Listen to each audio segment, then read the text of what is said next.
आध्यात्म से जुड़ने के बाद आपके जीवन में क्या बदलाव आए? देखिए ध्रुव जी, बहुत सारी चीज़ें तो हैं जो एक्सपीरियंस की जा सकती हैं। The certain this can not B explain. लेकिन आज का युवा जो जिन समस्याओं से गुजर रहा है, उन समस्याओं का छुटकारा आध्यात्म में आसानी से, even we can say this the byproduct of Krishna consciousness, free okay. From stress, anxiety, है ना, ओवर एक्सपेक्टेशंस, है ना। तो जब हम अध्यात्म से जुड़ते हैं तो वी बिकम रियलिस्टिक, है ना। दो होते, एक तो ऑप्टिमिस्टिक होते हैं और आशावादी, रियलिस्टिक। एक पेसिमिस्टिक होते हैं निराशावादी। आशावादी भी होना अच्छा है, लेकिन उससे बेहतर है रियलिस्टिक। तो वास्तविकता में हम अपने धरातल पर अपनी योग्यताएं क्षमताओं को देखते हुए अपने जीवन के निर्णय ले सकते हैं। तो Bhagavad Gita give the clarity of the thoughts, है ना। ओके। जब अध्यात्म से आप जुड़ेंगे, गीता भागवत की शिक्षाओं का अनुशीलन करेंगे, then you will learn to take the right decision the right time.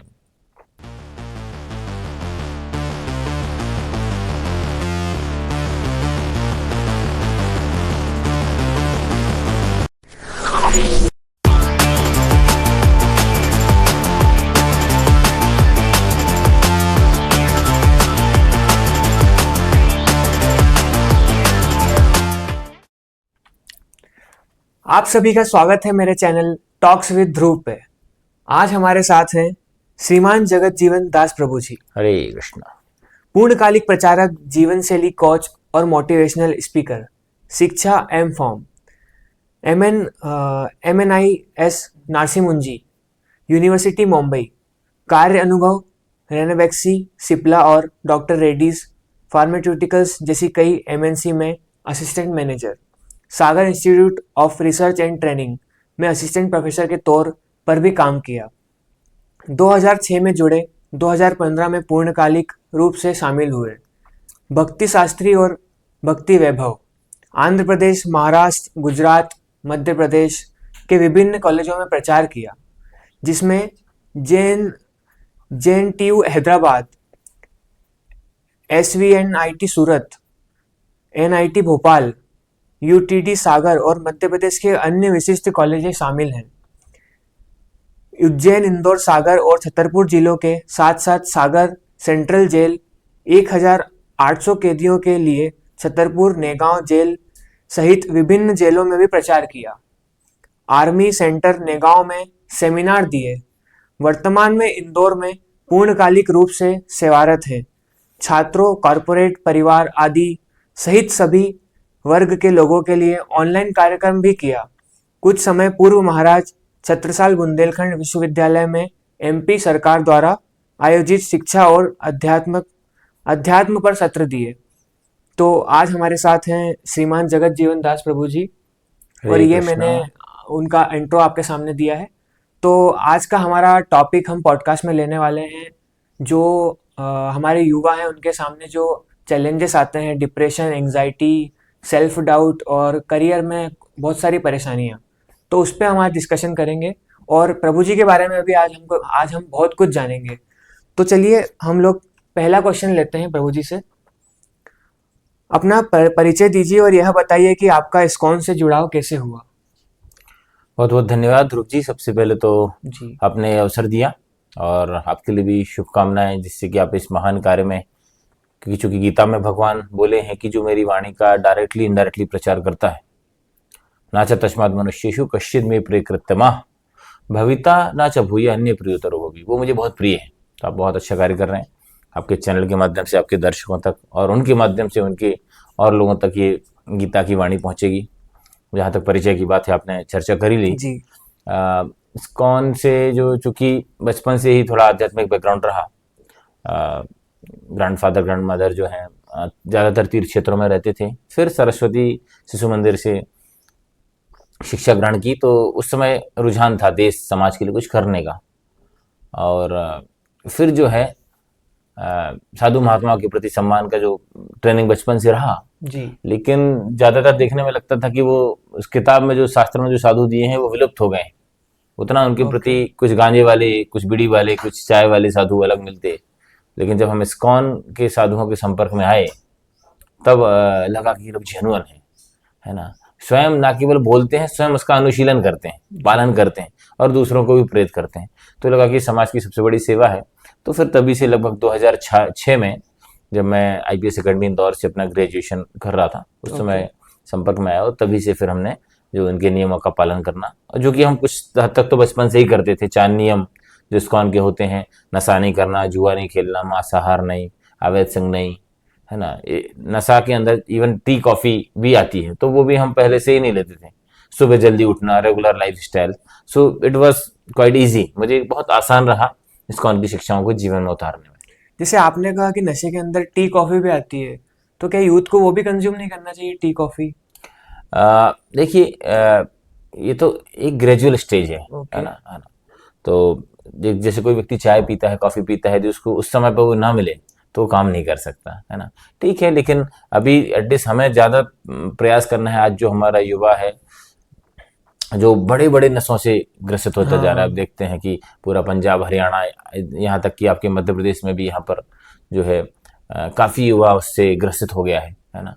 बोलते हैं रिसर्च में कि प्रतिदिन भारत में 2 से 2.5 करोड़ का जो है लोग नशा करते हैं, सोचिए। तो इससे न केवल शरीर लोगों का, युवा जीवन बर्बाद हो रहा है, बल्कि आर्थिक भी काफ़ी नुकसान हो रहा है। तो इसका आध्यात्मिकता ही इसका एकमात्र समाधान है, जो कि शिल प्रभुपाद जी ने अमेरिका में करके दिखाया। अमेरिका में जो हिप्पी कल्चर था, वहाँ पे जो सारे प्रकार के नशे करते थे, LSD, marijuana, cocaine, hashish, everything, वो सब जो है भगवत भक्ति जब प्राप्त की, प्रभुपाद जी के मार्गदर्शन में भगवत गीता की शिक्षाएं ग्रहण की, तो क्या परम दृष्टवा निवर्तते, जब ऊंचा स्वाद मिलता है तो अपने आप छूट जाता है। तो इसमें कुछ अलग से एक्स्ट्रा एंडेवर नहीं करना पड़ता। इवन चाय कॉफी तो बहुत दूर की बात है, बड़े बड़े नशे भी छूट जाते हैं यदि वास्तविकता में बड़ी बुरी से बुरी आदतें छूट सकती हैं, यदि वास्तविकता में भक्ति की प्रक्रिया का वो सही से अनुशीलन करेगा तो। जी, तो दूसरा क्वेश्चन मैं लेता हूँ अभी। आपके जीवन में ऐसा कौन सा मोड़ आया जिसने आपको आध्यात्म की ओर मोड़ा? कि जैसे कि मैंने आपको प्रारंभ से बताया कि बचपन से ही मतलब थोड़ा रुझान रहा, फैमिली बैकग्राउंड रहा, फिर शिक्षा ऐसी रही विद्यालयों में, तो आदर्श लोगों का संग प्राप्त हुआ, संग अच्छा मिल गया। तो 2006 में फिर हमने, ऐसा कुछ सडनली नहीं हुआ। कुछ लोग पूछते हैं कि भाई क्या हुआ, नौकरी वोकरी नहीं लगी, या किसी ने धोखा वोखा तो नहीं दे दिया, इसलिए तो अध्यात्म में जुड़ गए, ऐसा तो नहीं है। बाकी चूंकि समाज के लिए कुछ करने का विचार था, और फिर मुझे लगा कि this is the best philanthropic activity. समाज की सेवा भी ये सबसे बड़ी सेवा है। एक बिछड़े हुए बच्चे को उसके माता पिता से मिलाना, उसको भोजन देना अच्छी बात है, कपड़े देना अच्छी बात है, लेकिन सबसे बेहतर उस बच्चे को उसके पिता के पास छोड़ना। तो वो किसी ने हमको मार्गदर्शन दिखाया, हमें अच्छा लगा, तो हमने दूसरों को भी प्रेरित करने का प्रयास कर रहे हैं। बिल्कुल, आपने जो संघ की बात कही, संघ बहुत जरूरी रहता है जीवन में कि आपका संघ कैसा है, उसी टाइप से आप ढलते हो। और जहाँ तक बात है इस्कॉन की, तो इस्कॉन बहुत कुछ कर रहा है कम्युनिटी के लिए। मैं भी पर्सनली पुणे विजिट करके आया था, वहाँ पे 1 नाइट स्टेंड किया था मैंने मेरे बर्थडे के दिन, तो काफ़ी अच्छा एक्सपीरियंस था वो। तीसरा क्वेश्चन लेते हैं, आध्यात्म से जुड़ने के बाद आपके जीवन में क्या बदलाव आए? देखिए ध्रुव जी, बहुत सारी चीज़ें तो हैं जो एक्सपीरियंस की जा सकती हैं, the certain this can not B explain. लेकिन आज का युवा जो जिन समस्याओं से गुजर रहा है, उन समस्याओं का छुटकारा आध्यात्म में आसानी से, even we can say this the byproduct of Krishna consciousness, free from stress, anxiety, है ना, ओवर एक्सपेक्टेशंस, है ना। तो जब हम आध्यात्म से जुड़ते हैं तो वी बिकम रियलिस्टिक, है ना। दो होते, एक तो ऑप्टिमिस्टिक होते हैं, आशावादी, एक पेसिमिस्टिक होते हैं, निराशावादी। वो आशावादी भी होना अच्छा है, लेकिन उससे बेहतर है रियलिस्टिक। तो वास्तविकता में हम अपने धरातल पर अपनी योग्यताएं, क्षमताओं को देखते हुए अपने जीवन के निर्णय ले सकते हैं। तो Bhagavad Gita give the clarity of the thoughts, है ना। जब आध्यात्म से आप जुड़ेंगे, गीता भागवत की शिक्षाओं का अनुशीलन करेंगे, then you will learn to take the right decision the right time. हमारे थॉट्स प्यूरिफाई होते हैं, हमारी एक्शन प्यूरिफाई विचारों से होता है ना। जैसे हम जानते हैं कि विचार से हमारे thoughts become words, words become action, है ना, action become habit and habit become culture. तो इसी प्रकार से जब हम अध्यात्म को जीवन में अपनाते हैं तो जो है हमारे धीरे धीरे परिवर्तन होता है। बाहर रूप से तो परिवर्तन आप देख ही रहे हैं, ये परिवर्तन है, but that is not, that is external. Main है, क्योंकि इस आंदोलन का नाम ही है कृष्ण भावनामृत संघ, तो भावना को बदलना है ना। तो शोषण से पोषण का भाव, भोग से सेवा की वृत्ति, वो धीरे धीरे, is not a black and white, है ना, ग्रे जोन है, धीरे धीरे करके शिफ्ट होती है। वो मैं अपने जीवन में भी अनुभव कर रहा हूँ और मैंने कई लोगों के जीवन में अनुभव किया है। और मुझे इतना विश्वास है कि कृष्ण भावनामृत को जो सीरियसली अच्छे से अपनाएगा, उसके जीवन में निस्संदेह परिवर्तन होगा। वो किसी भी गृहस्थ, ब्रह्मचारी, सन्यासी, किसी भी अवस्था में, किसी भी जाति, कम्युनिटी में, दुनिया के किसी भी कोने में क्यों ना हो, यदि वो आध्यात्म को, सनातन को, शिक्षाओं को सही से अपनाएगा तो जीवन में परिवर्तन अनुभव करेगा। क्या बात है, बहुत ही अच्छे विचार आपने रखे इस क्वेश्चन में। फोर्थ क्वेश्चन में लूंगा, क्या अध्यात्म केवल साधु संतों के लिए है, जो माना जाता है ज्यादातर लोगों के कायदे से, या इंसान भी इसका अपना सकता है, मतलब एक आम इंसान भी इसको अपना सकता है? हाँ, निस्संदेह। देखिए ना, भगवान गीता में बता रहे हैं कि अहम बीज प्रदप पिता, है ना, मैं सबका पिता हूँ। तो पिता तो सबके प्रति चिंतित होता है, तो ये ज्ञान सबके लिए है ना। जी। लेकिन ये जो ज्ञान है, भगवान ने बोलते हैं राजर्षि, अर्जुन एक राजर्षि थे, यदि यदि आचरिति श्रेष्ठा तत्तदेव तरोजना शायद प्रमाणम कुरुते लोकस्थ अनुवर्तते। समाज के श्रेष्ठ लोग जो कार्य करते हैं, सामान्य लोग इसका अनुसरण करते हैं। लेकिन ये ज्ञान सबके लिए, गीता में कहीं नहीं लिखा कि हिंदू के लिए, कि मुस्लिम के लिए, कि क्रिश्चियन के लिए। It's for the whole humanity. Okay, secularism सबके लिए है ना। ये and you can not say exactly that secularism word तो सही तरीके से प्रेजेंट नहीं किया जा रहा है समाज में, क्या है वास्तविकता में। लेकिन ये समानता है, भगवान न केवल मनुष्यों के लिए, हर जीवात्मा के कल्याण की बात जो गीता में कही गई है, तो इसमें कोई डिस्क्रिमिनेशन नहीं है। हम देखते हैं कुछ लोग सोचते, आप जैसा पूछा आपने कि साधु सन्यासियों के लिए, अर्जुन तो कोई साधु सन्यासी नहीं थे जी। अर्जुन स्वयं एक गृहस्थ थे, है ना, एक राजा थे। तो जब हम भगवत गीता की शिक्षा अनुशीलन करते हैं तो फिर हमारा एक प्रॉपर माइंड सेट हो जाता है, प्रॉपर पॉजिटिव, है ना।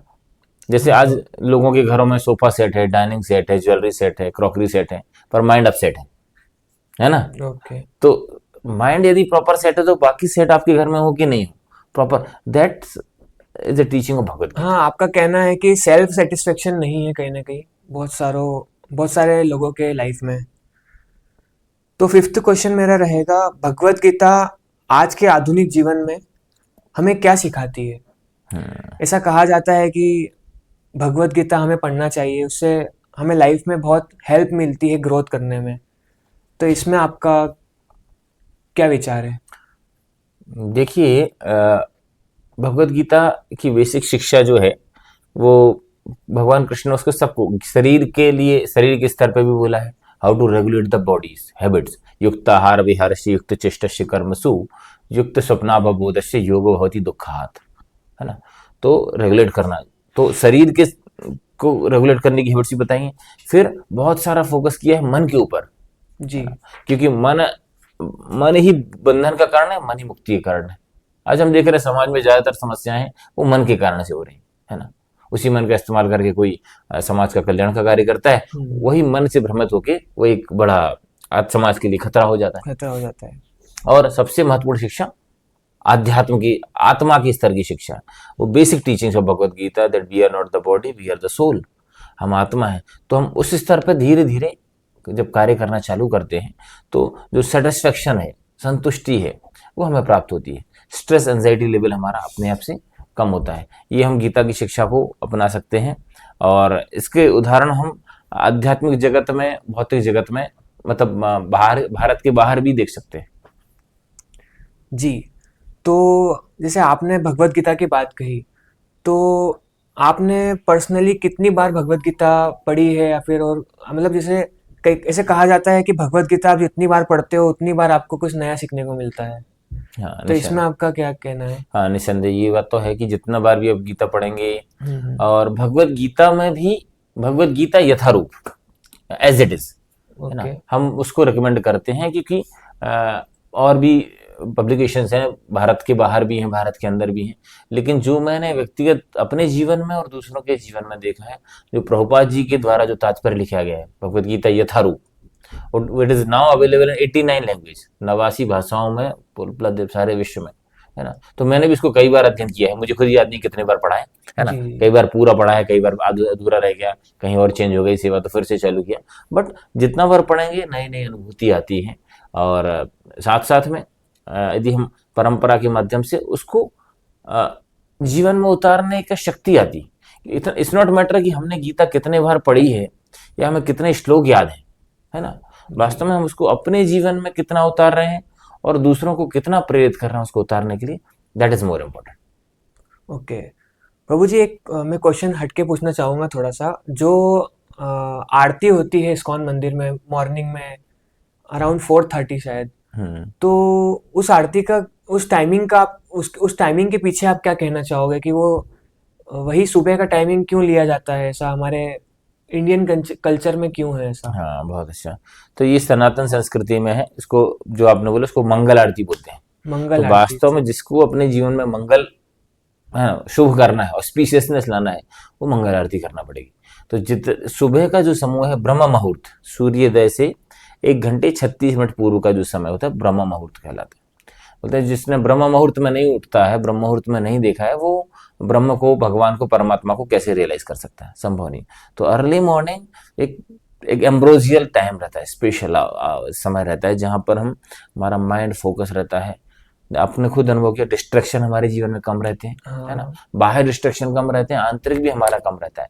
तो इस समय हम जो भी काम करते हैं, है ना, स्पेशली अध्यात्म के क्षेत्र में, तो हमें कई गुना उसका लाभ प्राप्त होता है। तो सुबह सुबह से इस प्रकार से इस्कॉन में दिन में 8 बार आरती होती है, 2 बार ड्रेस चेंज होती है, भोग लगता है। और श्रील प्रभुपाद जी के माध्यम से आज पूरे विश्व में मोर देन 190 कंट्रीज में प्रीचिंग हो रही है। 1000 से ज्यादा मंदिर है, न केवल यहाँ इंदौर में ही, बाकी सारी दुनिया में यही शेड्यूल फॉलो हो रहा है। 4:30 मीन्स 4:30 मंगल आरती, फिर दर्शन आरती, फिर राजभोग आरती, ऐसी सारे दिन में आरती भोग का सिस्टम होता है। तो ये जीवन में ऑस्पिशियस लाने के लिए और भगवान की कृपा प्राप्त करने के लिए इस प्रकार से।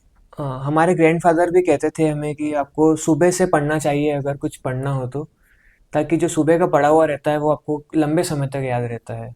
बिल्कुल बिल्कुल बिल्कुल सही। सुबह जो भी एक्टिविटीज करेंगे, देखिए सुबह आपको यहाँ से भोपाल जाना है तो रात में आपको काफी समय लगेगा, सुबह अर्ली मॉर्निंग आप बहुत जल्दी पहुंच जाएंगे, है ना। तो सुबह का मेमोरी है वो लॉन्ग टर्म मेमोरी रहता है। जी। जो आपने बीच में युवाओं का एक चर्चा की थी, उसमें सबसे बड़ी समस्या जो है जो आज के युवा फेस कर रहे हैं वो इर्रेगुलर लाइफ स्टाइल है ना, है ना। और वो सारी समस्याओं की जड़ है। तो गीता की यदि हम शिक्षाओं को अपनाएंगे तो हमें जो अनियमित दिनचर्या जो है, जो बना रखी है, लेट नाइट्स, है ना, रात में जगना, उल्लुओं की तरह, निशाचरों की तरह जगना, सुबह 12 बजे 1 बजे तक, है ना, 9 बजे तक सोते रहना, that is the biggest cause of distress. जो आप प्रारंभ में चर्चा कर रहे थे कि आज का युवा जो है स्ट्रेस एंजाइटी बहुत फेस कर रहा है।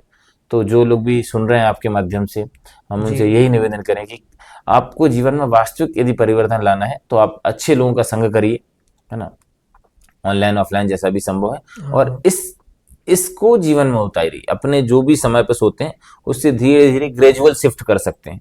12 बजे सोते थे, उसके बाद 11:30, कुछ दिन बाद फिर 11 o'clock, फिर एक हफ्ते बाद 10:30, ऐसे करके करेंगे तो जीवन में बहुत परिवर्तन देख पाएंगे आप अपने आप। और पर्सनली मैं भी आपकी बात से राजी हूँ, क्योंकि मैं भी एक्सपीरियंस कर चुका हूँ। जब मैं पहले लेट नाइट स्टडी करता था या फिर लेट नाइट तक सोता था, और सुबह फिर हम लोगों को उठने की आदत बन जाती थी 11 बजे, 12 बजे, कभी 10 बजे, तो वो कहीं ना कहीं आपका बहुत समय खींचता है और उससे आपकी हेल्थ भी इफेक्ट होती है, और काफ़ी बाधाएं आपके जीवन में उत्पन्न होती है। फिर जब से मैं सुबह 7 बजे उठने लगा, तब से बहुत सारे चेंजेस मेरी लाइफ में आए हैं। बहुत अच्छा। अभी आप और धीरे धीरे ग्रेजुअल चेंज करिए, प्रयास करिए कि बिफोर सनराइज, सूर्योदय के पूर्व धीरे धीरे करिए। तो 5 बजे तक, 4:30 बजे तक, 4 बजे तक धीरे धीरे करेंगे आप तो ये होगा। क्योंकि भगवत गीता में भगवान बोले हैं, या शास्त्री विधि उत्सृज्य वर्तते कामकारता ना सा सिद्धि न आपनोति ना सुखम ना परम गति। जो शास्त्र के विरुद्ध काम करता है उसके जीवन में सुख और शांति नहीं हो सकती, परम गति तो दूर की बात है। तो इसीलिए शास्त्र भगवान ने सुबह जो ब्रह्म मुहूर्त उठने के लिए बनाया है, रात है सोने के लिए बनाई है ना। तो ये इस प्रकार से यदि जीवन शैली को हम अपनाएंगे, करेंगे, तो निस्संदेह न केवल हमारा कल्याण होगा वरन विश्व के लिए भी बहुत कुछ कर सकते हैं। क्योंकि बोलते हैं, before managing the world around us we should learn how to manage ourselves. तो जो व्यक्ति खुद को ही मैनेज नहीं कर पा रहा है, जिसके खुद का जीवन दिनचर्या, खाना पीना, आहार विहार, है ना, नियमित नहीं है, उससे हम क्या आशा करेंगे कि वो समाज के लिए, अपने परिवार के लिए क्या कंट्रीब्यूट करेगा। तो सबसे पहले स्वयं से प्रारंभ करना पड़ेगा। अगला क्वेश्चन लेते हैं। आज के युवाओं में तनाव, डिप्रेशन और करियर की उलझन बहुत आम है। आध्यात्म इसमें कैसे मदद कर सकता है? बहुत अच्छा प्रश्न है। आज देखिए, हम देखते हैं कि आपने अपने ग्रैंड पेरेंट्स को देखा होगा, है ना। हमने भी अपने ग्रैंड पेरेंट्स को देखा। प्राय सब लोग आप जो देख रहे हैं कि उनके जीवन में सुविधाएं, फैसिलिटीज कम थी, है ना। उनके पास वॉशिंग मशीन नहीं थी, कूलर नहीं था, ओके। एसी नहीं था, है ना।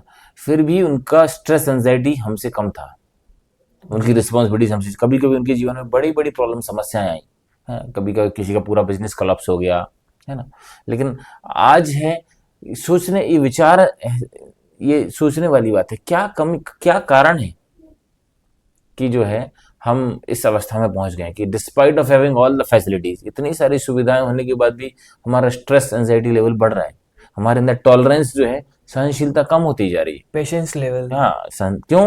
क्योंकि हम अध्यात्म से दूर होते जा रहे हैं। अध्यात्म का हम जितना अनुशीलन करेंगे, इसका ज्ञान भगवत गीता में भगवान बता रहे हैं, दूसरे अध्याय के 12वां और 13वां श्लोक। 12वें श्लोक में बता रहे, देहिनो अश्विन यथा देहे कौमारम योवरम जरा तथा देहांतर प्राप्तर धीरज तत्र न मोह्यते। मतलब बता रहे कि परिवर्तन, there is a one, only one thing is, बोलते हैं one thing is constant, that is change. हर व्यक्ति, हर चीज परिवर्तन है ना। One thing is unchangeable, that is change. तो परिवर्तन होगा सब चीज का। यदि हम अध्यात्म को पालन करेंगे तो विचलित नहीं होंगे परिवर्तन से। लेकिन उसके अगले श्लोक में बता रहे हैं कि यदि हमारे जीवन में कुछ ऐसी चीज आ रही है जो हम स्वीकार नहीं कर पा रहे हैं, तो उसको क्या करना पड़ेगा? उसको सहन करना पड़ेगा। नेक्स्ट 2.13, मात्र स्पष्टस्तु कौन्तेय शीतोष्ण सुख दुखदा आगमा अपायनो अनित्यम ताम तितिक्षस्य भारता। तो ये शिक्षा अध्यात्म के माध्यम से ही आ पाएगी कि हम चीजों को, बोलते हैं the things that can not be cure that should be endure. Okay. जिन चीजों को हम सुधार नहीं सकते, उनको स्वीकार करना सीखना, उनको सहना और स्वीकार करना पड़ेगा। कभी किसी की व्यक्तिगत स्थिति, किसी की शारीरिक, किसी की आर्थिक स्थिति ऐसी बन जाती है ना। हाँ हाँ। तो जब हम अध्यात्म का पालन करते हैं तो स्पिरिचुअलिटी क्या करती है कि एक कुशन का काम करती है। लाइक सपोज आपको यहाँ से किसी भोपाल या किसी मुंबई जाना है, अब बस से जाते हैं, समय लगेगा और साथ में बम्प जंप लगेंगे। लेकिन अब वहीं आप एक मर्सिडीज में जाते हैं तो आपको बम्प जंप जर्क कम लगेंगे, कम लगेंगे। है ना। दूसरा, लाइक अब मुंबई, कहीं मेट्रो सिटीज में जाएंगे, मुंबई में, दिल्ली में, आपको बड़ी बड़ी बिल्डिंग्स नजर आती हैं 20 माले 25 माले की। लेकिन जब हम फ्लाइट से टेक ऑफ करते हैं तो बिल्डिंग छोटी लगने लगती है। तो when we uplift our consciousness, तो जो समस्या हमको बहुत बड़ी लगती थी वो धीरे धीरे छोटी लगने लगेगी। सो सारा जो जो पूरा जो गेम है वो मन का, चेतना का है, और उसको अपलिफ्ट करने का काम जो है स्पिरिचुअलिटी, अध्यात्म के माध्यम से ही संभव है, अन्यथा कुछ चीजें संभव नहीं है। बहुत अच्छा एग्जाम्पल लिया आपने रियल लाइफ का। अगला क्वेश्चन मेरा रहेगा कि इस्कॉन इंदौर समाज के अध्यात्म को कैसे बढ़ावा दे रहा है? जो अभी हम देख रहे हैं कि यहाँ पर कंस्ट्रक्शन भी चल रहा है, नया मंदिर डेवलपमेंट में है, तो इस्कॉन इंदौर के आगे के क्या प्लान्स है और कैसे वो समाज को अध्यात्म की ओर बढ़ा रहा है? बहुत अच्छा प्रश्न है आपका। देखिए, मंदिर शब्द जो है, कोई भी मंदिर, इस्कॉन इंदौर है और श्रील प्रभुपाद जी की कृपा से, जैसा मैंने बताया, सारे विश्व में 1000 से भी ज्यादा मंदिर है। तो मंदिर से कम से कम ये 6 चीजें मिलना चाहिए। जी। क्या?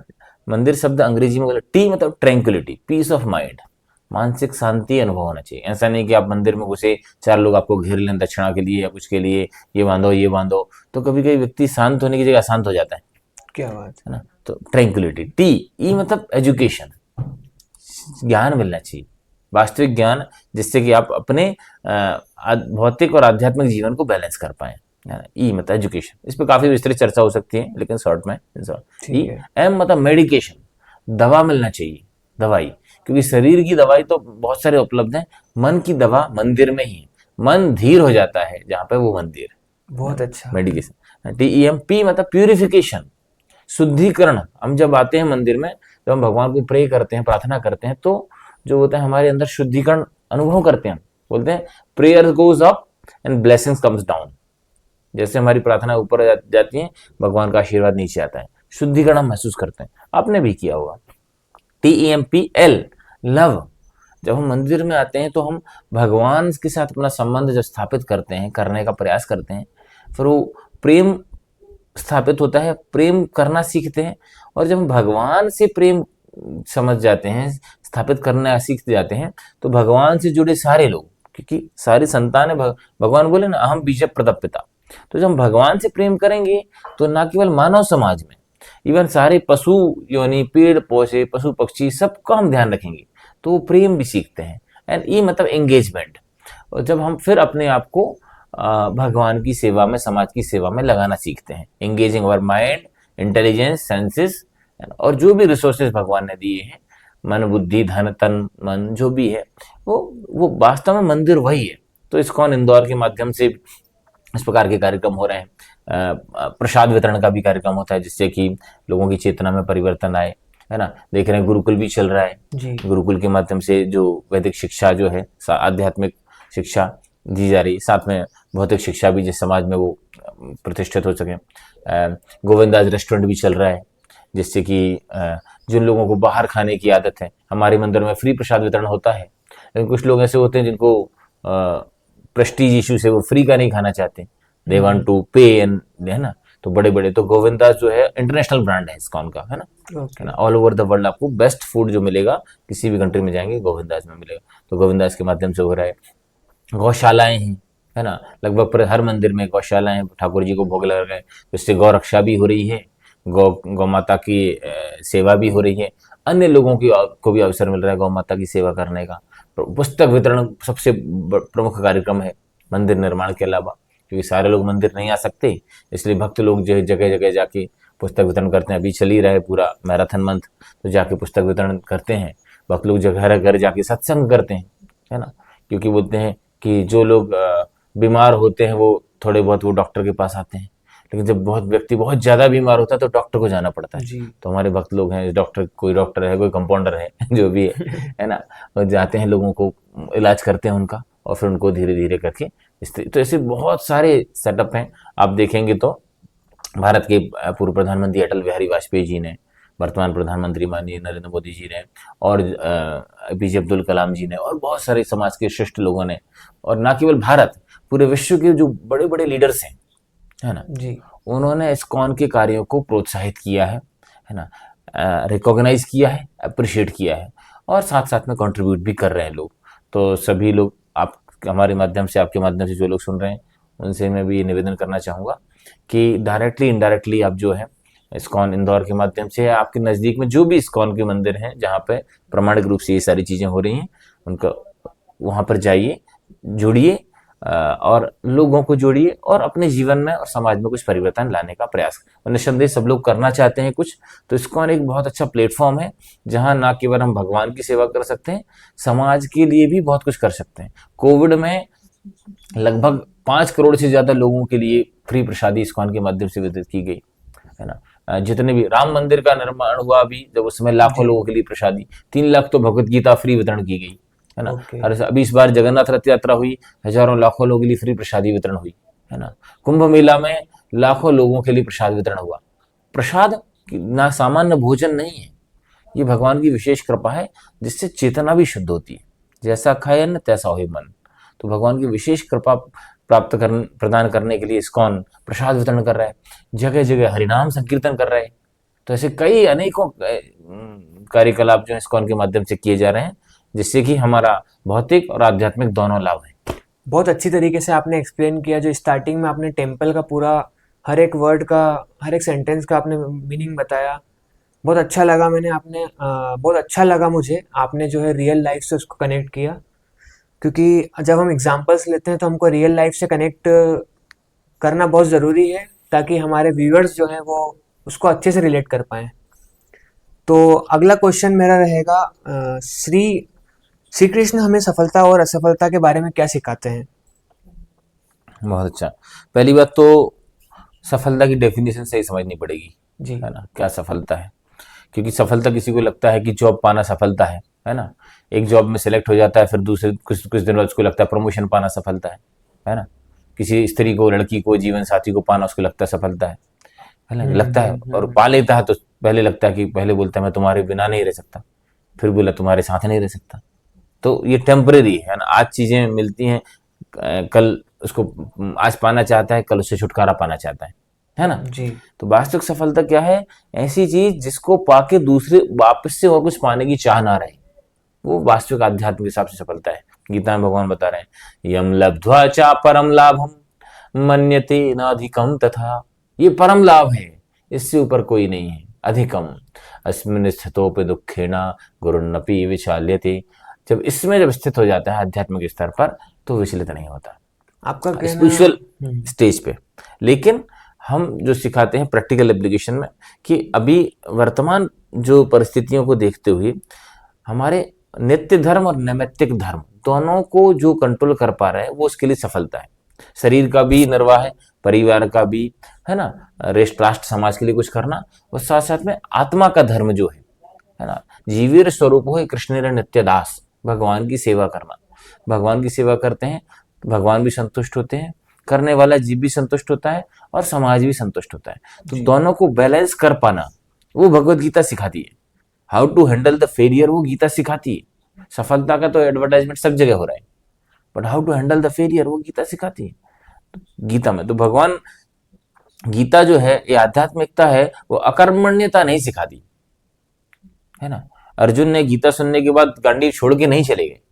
इसमें स्वामी जी अकर्मण्यता, अकर्मण्यता जो आपने बताया, उसका क्या अर्थ है? अकर्मण्यता मतलब ऐसा नहीं है कि in the name of the spirituality या धर्म के नाम पे अपनी जिम्मेवारियां छोड़ देना, है ना। तो जिम्मेवारियां जैसे मैंने बताया, दोनों शरीर के स्तर पे और आत्मा के स्तर पे। अभी क्या है, दुर्भाग्य से सारा समाज शारीरिक जिम्मेवारियां समझ रहा है, अध्यात्म आत्मा की क्या कोई जिम्मेवारी है उसको भूल जाते हैं। आत्मिक स्तर पे हमारी, हमसे जुड़े जो लोगों के प्रति भी जिम्मेवारी है, वो करना। इसलिए गीता में भगवान बता रहे हैं 8वें अध्याय में भगवान, तस्मात् सर्वेषु कालेषु माम अनुस्मर युद्धचा। अर्जुन, युद्ध भी करना है और मुझे स्मरण भी करना है। तो जो प्रक्रिया जो हम इस्कॉन मंदिर में जो हम फॉलो करते हैं, मॉर्निंग प्रोग्राम है, मंगल आरती है, भगवत गीता है, भागवत है, रेगुलर क्लासेस हैं, सत्संग है, वो केवल इसीलिए है कि हम भगवान को स्मरण करें।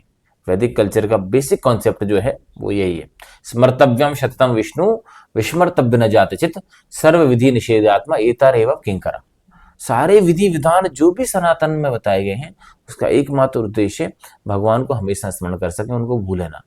तो साथ साथ में करते हुए अपने कर्तव्यों का, भौतिक कर्तव्यों का और आध्यात्मिक कर्तव्य। तो मेरे हिसाब से डीप मतलब इन ब्रॉड सेंस सफलता आधुनिक स्तर पे देखा जाए तो उसके लिए यही सफलता है, यदि वो दोनों चीजों को बैलेंस कर पा रहे हैं। जी। एक रियल लाइफ क्वेश्चन में लेना चाहूँगा, रियल लाइफ से कनेक्टेड है वो। जैसे आपको मैं देख रहा हूँ कि आपको बहुत एक्सपीरियंस है, आप इजीली सब चीज़ों को कनेक्ट कर पा रहे हैं, तो हमें हमारी बुद्धि को कैसे शार्प कर सकते हैं? जैसे कुछ लोग कहते हैं कि आपको प्रैक्टिकल एक्सपीरियंस लेना पड़ेगा, कुछ लोग थ्योरेटिकल में मानते हैं, और प्रैक्टिकल एक्सपीरियंस मतलब मार्केट का आपको एक्सपोजर लेना पड़ेगा, या फिर जैसे आपने जितनी वर्कशॉप अटेंड की है, आपने डिफरेंट जगह जाके लेक्चर लिए हैं, डिफरेंट कॉलेजेस में गए हैं, क्या उससे आपको हेल्प मिली है? किस चीज़ से आपको हेल्प मिली आपकी बुद्धि अपना मेंटल एक बैलेंस करने में, मेंटलिटी? बहुत अच्छा प्रश्न है। एक्चुअली बुद्धि तो भगवान ने सबको दी है ना। हमें सद्बुद्धि की आवश्यकता है ना। वो कहाँ से आएगी? गीता में भगवान बता रहे हैं 10वें अध्याय के 10वें श्लोक में, तेसाम सतत युक्तानाम भजताम प्रीति पूर्वकम तदामि बुद्धि योगम तम इन मामे उपयांति थे। जो प्रीति पूर्वक नियमित रूप से हम भगवान के नाम का स्मरण करते हैं, जप करते हैं, विशेष तौर से हरे कृष्ण महामंत्र, हरे कृष्ण कृष्ण कृष्ण हरे हरे, हरे राम राम राम हरे हरे, इस मंत्र का जो नियमित रूप से जप करता है, भगवान उसको बुद्धि देते हैं और सद्बुद्धि देते हैं, जिससे he can take the right decision the right time. क्योंकि आज देखिए, केवल यदि इंटेलिजेंस, मटेरियल इंटेलिजेंस से काम हो रहा होता तो आईआईटी एनआईटी के बच्चे सुसाइड नहीं कर रहे होते, है ना। They are the cream of the society. IAS IPS लोग सुसाइड नहीं कर रहे होते। That means what, they have a material intelligence, but we need the spiritual intelligence. वो शास्त्र के माध्यम से, शास्त्र पढ़ने से जो हमें बुद्धि प्राप्त होती है, और जप करने से डिटर्मिनेशन प्राप्त होता है। क्योंकि बुद्धि का काम होता है डिस्क्रिमिनेट करना, अच्छा बुरा समझ पाना, जी, ठीक है। उसके बाद डिसीजन लेना, ये अच्छा है बुरा है, अब अच्छा करूंगा बुरा नहीं करूंगा, दो काम। तीसरा काम होता है डिटर्मिनेशन। कभी हम में से बहुत, आज के युवाओं की बड़ी समस्या है कि ज्यादातर बच्चों के अंदर डिस्क्रिमिनेशन पावर ही नहीं रह गया। अच्छे को बुरा, बुरे को अच्छा समझते हैं। हम्म। मंदिर जाना, बड़ों का सम्मान करना, रेस्पेक्ट करना, रेगुलेटेड लाइफ जीना, समय पे सोना, समय पे उठना, उसको लगता है ये सब old old fashion, that's for old people, है ना। ओके। जो डिस्क्रिमिनेशन पावर चला गया आज बहुत सारे युवाओं का, जिन अच्छे बच्चों के अंदर थोड़ा बहुत अच्छे संस्कार का डिस्क्रिमिनेशन है, अच्छा और बुरा क्या है, वो सही डिसीजन नहीं ले पा रहे हैं गलत संगति के कारण। कभी निर्णय लेता है, चार दोस्त आके वो बोलते हैं, अरे क्या, ये तो जवानी के 4 दिन, अभी तो मस्ती करने का है, ये क्या हम्म। बचपन का काम बचपन में कर रहे हो। तो लाइक, और दो चीजें कर भी लेता है, डिस्क्रिमिनेशन, डिसीजन, डिटर्मिनेशन नहीं हो पाता है ना। बहुत बार निर्णय लेते हैं, गलत नहीं करेंगे फिर कर बैठते हैं, है ना, सही करेंगे नहीं कर पाते। वो डिटर्मिनेशन आता है भगवान के, मतलब अच्छे लोगों का संग करने से, और साथ में भगवान का नाम लेने से। So when we read the wisdom books, है ना, तो बहुत महत्वपूर्ण है कि सही चीज, गीगो प्रिंसिपल होता है, garbage in garbage out, good in good out. अच्छा ओके। कान से माध्यम से, आंखों के माध्यम से अच्छा डालेंगे तो अच्छा निकलेगा, बुरा डालेंगे तो बुरा निकलेगा। जी जी। और अब मैं आपको आपसे एक आखिरी क्वेश्चन पूछना चाहूँगा। आज के युवाओं के लिए आपका एक अंतिम संदेश क्या देना चाहोगे आप युवाओं को? हाँ, क्या, देखिए मैंने प्रारंभ में भी बीच में एक बार इसकी चर्चा की कि before managing the world around us, how to manage our self. जो लोग भी आज के युवा हैं, वो देश की बड़ी धरोहर है, देश की बड़ी बड़ी जिम्मेवारियां हैं उनके ऊपर, लेकिन पहले स्वयं को, जीवन को संयमित नियमित करना पड़ेगा। उसके लिए रेगुलेशन ऑफ द हैबिट्स, वो बहुत ओके। महत्वपूर्ण है। संयमित जीवन, है ना। और वो कब संभव है? संगति से, अच्छे लोगों का जब हम संग करेंगे, अच्छे मार्गदर्शन में रहेंगे। इसलिए हमारे इस्कॉन के माध्यम से सारी दुनिया में अलग अलग सेंटर्स हैं, प्रोग्राम्स हैं। बेसिक कॉन्सेप्ट है Bhakti Vedanta academy for culture and education, वहाँ पर बच्चों को मार्गदर्शन दिया जाता है। मंदिरों के माध्यम से, ऑनलाइन ऑफलाइन क्लासेस के माध्यम से मार्गदर्शन दिया जाता है। तो सबसे महत्वपूर्ण चीज़ यदि आपको चूज करनी है, वो है अच्छे लोगों का संग। जी आई विल जी, फिनिश बहुत। With I will finish with the one story, small okay. Story. एक बार जो है, एक राजा जो है अपने राज्य से निकल रहे होते हैं, और अपने शायद स्टोरी सुनी हो, तो आवाज आती है, पकड़ो मारो काटो, पकड़ो मारो काटो। देखता है कौन है, कोई दिखता नहीं है। तो एक तोता जो है गाली दे रहा होता है। फिर थोड़ी दूर आगे जाता है राजा, तो वहां पर एक साधु की झोपड़ी थी। साधु तो बाहर थे, स्नान के लिए गए थे। एक आवाज आती है, आइए बैठिए स्वागत है, आइए बैठिए स्वागत है। तो राजा आश्चर्य करते हैं। फिर बाद में मुनिवर आते हैं, और मुनि बताते हैं कि ये दोनों तोते एक ही माँ के संतान है। वो, हाँ। तो जो जो साधु वाला जो तोता था, उसको संस्कृत आती, तोता जल्दी सीख जाता है ना। हम्म। उसने बहुत अच्छा श्लोक बोला। क्या बोला? तोते ने जो श्लोक बोला, गो आसनेन वचनम शृणोति, अहम चराजन वचनम मुनीनाम, न च तस्य दोषो न मद्गुणो वा, संसर्ग जा दोष गुणा भवंती। उसने कसाई के वचन सुने राजन, और मैंने मुनि के, साधु पुरुष का संग किया है, उनके वचन सुने। न च तस्य दोषो, उसकी कोई गलती नहीं है, और मेरे अंदर कुछ विशेष गुण नहीं है। संसर्ग जा दोष गुणा भवंती, संग का प्रभाव। तो युवाओं से जो भी है, सबसे यही निवेदन करूंगा, we should choose our association wisely. Okay. अच्छे लोगों का संग करेंगे, शराबी के साथ शराबी, जुआरी के साथ जुआरी, पुजारी के साथ पुजारी, है कि नहीं। मतलब साधु पुरुष का संग करेंगे, सतो वृत्ति अपने आप आ जाती है। तो वही बदलने की आवश्यकता है, चेतना। आपको कपड़े या हेयर स्टाइल बदलने की आवश्यकता नहीं है। डरने की आवश्यकता नहीं है कि इस्कॉन में आएंगे तो क्या हमको बाबा जी बना देंगे, हमारी हेयर स्टाइल चेंज कर देंगे, हमको ये सब रेगुलेट करेंगे। नो, आप आइए, संग करिए, श्रवण करिए, कीर्तन करिए, अपनी जिम्मेवारियां करिए। हम लोगों को अपना काम और जिम्मेवारी से करना सिखाते हैं। मतलब हम, बहुत मतलब अच्छा। भगवत गीता। ओके, हरे कृष्णा। हरे कृष्णा। आपने जो स्वामी जी ने बताया है कि अच्छे लोगों का संग रखिए अपने लाइफ में। प्रभु जी, स्वामी जी हमारे संस्था में सन्यासी को बोला जाता है, महाराज को बोला जाता जी। है ना। मैं तो छोटा सा सेवक हूँ। प्रभु जी ने जो बताया है कि अच्छे लोगों का संग करिए अपनी लाइफ में, तो आप बहुत ऊंचाइयों को अपनी लाइफ में छू सकते हैं। और मेरा भी पर्सनली ये रिकमेंडेशन है। मैंने भी अभी तक मेरी एज जो है 22 ईयर्स की है, और मैं यही कहना चाहूँगा कि अच्छे लोगों का संग अगर आप रखेंगे अपनी लाइफ में, तो आपको आगे बढ़ने से कोई रोक नहीं सकता। तो इसी शब्दों के साथ मैं इस पॉडकास्ट को एंड करूँगा। उसके पहले मैं आपसे एक कमिटमेंट लाना चाहूंगा कि आप जो 7 बजे उठते हैं, उसके पहले आप 6 बजे उठना चालू करेंगे, जी जी जी। है कि नहीं। तब आपके जीवन में और परिवर्तन महसूस होगा। बिल्कुल। क्योंकि आप समाज के उद्धार के लिए तो कर रहे हैं, लेकिन खुद के लिए क्या कर रहे हैं ये काम, ठीक है। 5 बजे का नहीं लूंगा, अगले पॉडकास्ट में 5 बजे का। अब मैं 6 बजे से ट्राई करूंगा उठने का। Some devotees can help you, devotees are okay. There to help you out. So आज के पॉडकास्ट को एंड करते हैं। बहुत अच्छा लगा आपसे बात करके। मुझे भी अच्छा लगा, अच्छा कार्य कर रहे हैं आप ध्रुव जी। बहुत बहुत धन्यवाद। हरे हरे कृष्णा, श्रील कृष्णा। प्रभुपाद की जय।